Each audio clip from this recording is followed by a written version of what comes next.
four things that had in common, I call them the core four, was number one, they all were focused on not losing money. Most people are trying to make money.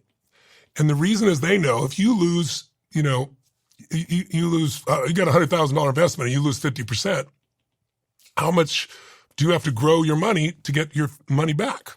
And people will say 50%. No, you got to grow at 100%, right? So they're first making sure they don't, how do they do that? They do it by asset allocation, right? They all have different asset allocation strategies, which at the most basic level is you don't put all your eggs in one basket. Most people put all their money in their business or their house, right?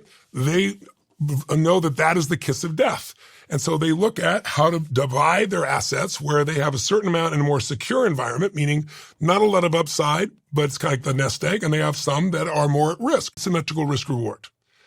Their entire focus is not about taking risks, right? There's only a few people. You think you're a billionaire because you took giant risks, right? No. Maybe some do, but they don't usually stay billionaires doing that, right? How do they do it? They figure out what's the smallest amount of risk with the most amount of upside that I can do. And so Paul Tudor Jones's approach was 5 to 1. If I'm going to risk $1, I want to be certain I'm going to make 5. You and I, most average people, would normally think, I used to think, well, 12, 15, 20% return, right? But here's how it works. If I risk $1 and I'm certain I'm going to make 5 and I'm wrong, I'm down 1. I can risk $1 and still make 4. I can be wrong 4 times out of 5 and still be okay. That's how those guys become billionaires.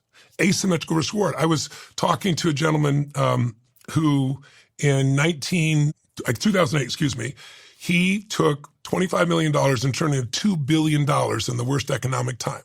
He anticipated what was going to happen with real estate. Everybody thought it was going to keep going up. He used synthetic bets and bet against it, made $2 billion. Brilliant job. And I said to him, what is the things that's missing for investors? He goes, well, the smartest investors are usually the worst investors because they want absolute certainty. They know everything before they decide. And by that time, the opportunity's gone. Mm-hmm.